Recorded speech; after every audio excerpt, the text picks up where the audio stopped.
मैं बहुत ज़्यादा गुस्से में थी और मुझे मन ही नहीं था शादी करने की। 12 जून लास्ट ईयर यही दिन पे थी मेरी शादी। आज मैं आप लोगों के साथ शेयर करूँगी मेरी शादी की स्टोरी। ये है शादी से 3 दिन या 2 दिन पहले, सॉरी 3 दिन भी नहीं, ये शादी से 2 दिन पहले या फिर 1 दिन पहले की बात है। जब भी मेरा शादी फ़िक्स हुआ, मतलब 1 दिन में मेरा शादी फ़िक्स हुआ। कैसे, वो मैं बताती हूँ। पहले तो इसे आईब्रो भात बोलते हैं। हम लोगों की शादी से पहले हम लोगों के फ्रेंड्स फैमिलीज़ हम लोगों को ऐसे खिलाते हैं, बट उसका टाइम ही नहीं था। तो सिर्फ मेरी ये सिस्टर ने मुझे खिलाया था। और ये देखिए, जिस दिन हम लोग शादी करने जाएंगे, मतलब हम लोग गए थे कोलकाता, उस दिन रात को इतनी बारिश हो रही थी। मैं और मेरे पापा सारा रात जगे थे, क्योंकि हम लोग सोच रहे थे कि नेक्स्ट डे हम लोग पहुंच ही नहीं पाएंगे, क्योंकि सेम डे को ही हमारी शादी थी। और यहाँ देखिए, सब लोग तो खुश है, बट मैं एकदम ही खुश नहीं हूँ। क्यों पता है? क्योंकि मेरा मोबाइल भी गुम हो गया था। मुझे ऐसा लग रहा था, बट बाद में जाके पता चला कि वो मेरे घर पे, मतलब सिलीगुड़ी में मेरे घर पे तभी तो कोई भी नहीं था। मैं 4-5 दिन यही सोच रही थी कि मेरा मोबाइल कहाँ चला गया। मेरा शादी फ़िक्स हुआ जस्ट इसके 1 महीना पहले, 1 महीना भी नहीं, आई थिंक 1 मंथ से भी 1 दिन कम था, जब भी फ़िक्स हुआ है कि यही डेट पे शादी होने वाली है। इसकी स्टोरी मैं आप लोगों के साथ शेयर करती हूँ। 2022 में मैं एक दीदी के साथ, मतलब मेरे ही रूममेट थे वो लोग, तो मैं उन लोगों के साथ गई थी घूमने। एंड वहाँ पे ही उनके ही स्टेटस पे मेरे हस्बैंड ने मेरा फ़ोटो देखा। एंड देन वो दीदी ने मेरा फ़ोन नंबर उनको दिया है, बट मैंने उतना बात नहीं किया उनसे। मैंने पहले ही बोला मेरे घर वाले जो भी डिसाइड करेंगे वही मैं करने वाली हूँ। तो उन्होंने डायरेक्टली आके मेरे घर पे बात की। एंड देन उसके बाद मैं राज़ी नहीं थी शादी के लिए, मुझे करना ही नहीं था शादी। तो मेरे घर वालों ने मुझे बहुत समझाया, क्योंकि हम लोग लाइफ टाइम अकेले कैसे रहोगे, ये वो। तो ये सारा चीज़ के बाद हो गई मेरी शादी। और इसकी भी स्टोरी मैं ब्रीफली आप लोगों के साथ एक दिन ज़रूर शेयर करूँगी। यहाँ पे देखिए, मेरी शादी के बाद नेक्स्ट डे मॉर्निंग हम लोग निकल पड़े थे बाहर। और मैं यहाँ पे वीडियो कर रही थी, क्योंकि मुझे लग रहा था बहुत ज़्यादा ख़राब, क्योंकि ये सब लोग चले जाने वाले हैं। शादी के नेक्स्ट डे है ये, सॉरी नेक्स्ट डे नहीं है, शादी के नेक्स्ट टू नेक्स्ट डे है ये। तो सब लोग बैठ के बहुत ज़्यादा बात कर रहे थे। और मेरी मम्मी यहाँ पे बता रही थी, मेरी मम्मी गई थी मेरे मामा के घर पे।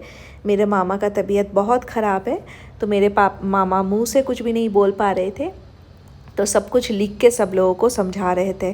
तो यही सारी चीज़ें मेरी मम्मी सब लोगों को बता रहे थे, और हम लोग सब बैठ के सुन रहे थे। जब भी मैं हमेशा बाहर जाती हूँ या फिर कहीं पे भी मैं जाती हूँ, तो मुझे ना बहुत ज़्यादा ख़राब लगता है।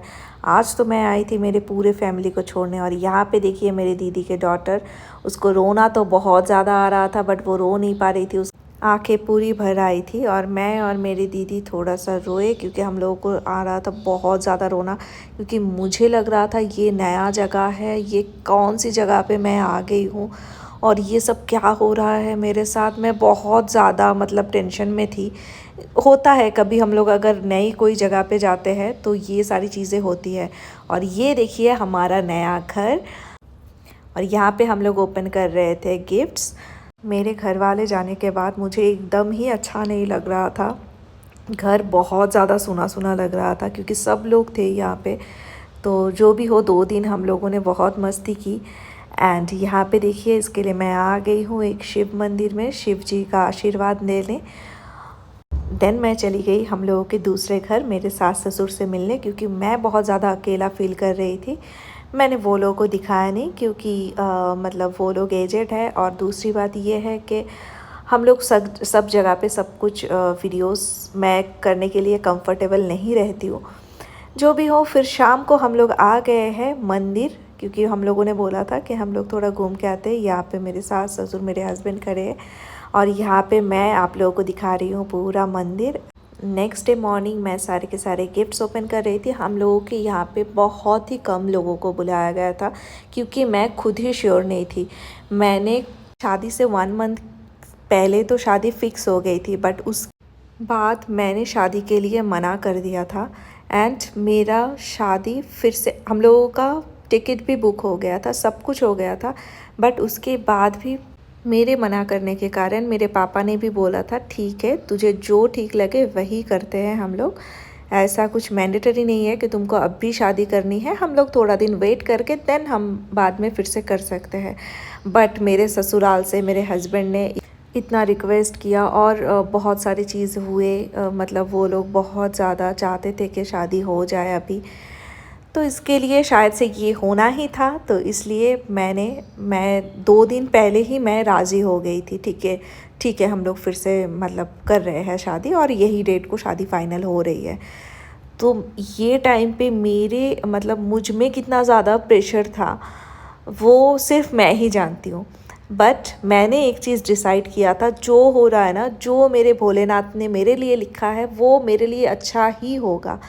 चाहे वो उसके लिए मुझे कुछ सफ़र भी करना पड़े तो भी सही है, अगर मुझे सफ़र ना करना पड़े तो और भी अच्छा है। मैं बहुत जल्द किसी पे भी बिलीव नहीं कर पाती हूँ और बहुत सारी चीज़ें हैं जिसके लिए मैं ये शादी के लिए मना कर रही थी। शायद कुछ डर था मेरे मन में या फिर ऐसा कुछ है, बट जो होना है हम लोगों के साथ वो तो होके ही रहेगा। पर हम लोग अगर खुद से उसे एक्सेप्ट नहीं कर लेते हैं ना तो हमारे लिए बहुत ज़्यादा प्रॉब्लम्स आती है। और एक चीज़ तो है, जो होना है वो तो होके ही रहेगा, आप चाहो या ना चाहो। आप अगर नहीं चाहोगे, आप अगर बार बार उस चीज़ के लिए रिग्रेट फील करोगे या फिर कोई प्रॉब्लम आप क्रिएट करोगे तो वो आपके लिए ही प्रॉब्लम होने वाला है।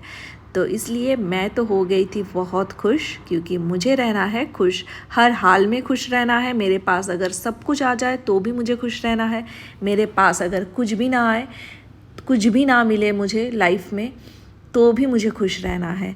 यही मैंने अब से प्रण लिया है। मतलब मैंने सच में ही ये सोच के रखा है कि मुझे लाइफ में कुछ मिले या ना मिले, जैसे कि बोलते हैं कि दुनिया में कुछ भी हमारा खुद का नहीं होता है, क्योंकि हम लोग कुछ भी लेके नहीं आते हैं। तो यहाँ पे जो भी मिलता है वही तो हम लोगों के लिए प्रॉफिट है, चाहे वो सुख हो चाहे दुख हो, क्योंकि हम लोग कुछ भी नहीं लेके आए थे और कुछ लेके भी नहीं जाएंगे।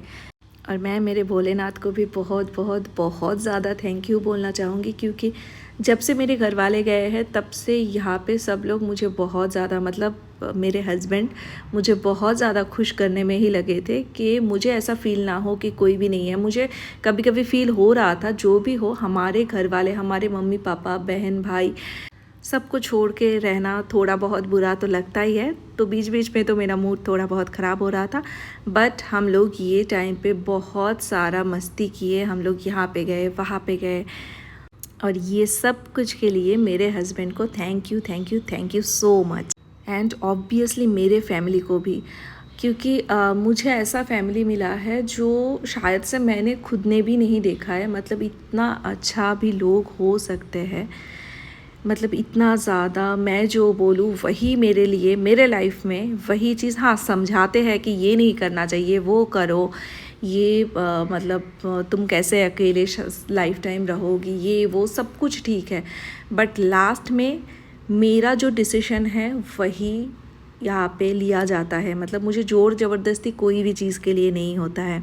तो चलो, ये सब करने के बाद ये दिन मैं तो बहुत ज़्यादा खुश थी, क्योंकि मैं नेक्स्ट ये ही सेम डे मैं जा रही थी शियालदा स्टेशन से मेरे घर के लिए। मैं वैसे भी बहुत दिनों तक बाहर रहती हूँ, मेरे क्लासेस रहते थे, ये सब के लिए मुझे बाहर रहना ही पड़ता था। बट इस टाइम जाने का जो मज़ा था ना, वो शायद ही मुझे कभी हुआ। मतलब इतना अच्छा लग रहा था मुझे कि बाप रे, मैं तो कितने दिनों के बाद मेरे घर पे जाऊंगी और घर पे जाके ये करना है वो करना है।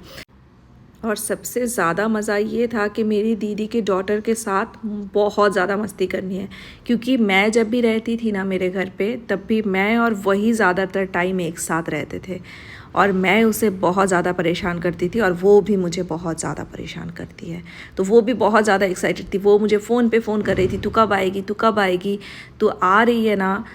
और देखते देखते हम सिलीगुड़ी के बहुत करीब आ गए हैं और हम पहुंच भी गए हैं सिलीगुड़ी। आप सब लोग हमें आशीर्वाद देना। थैंक यू सो मच देखने के लिए। यहाँ से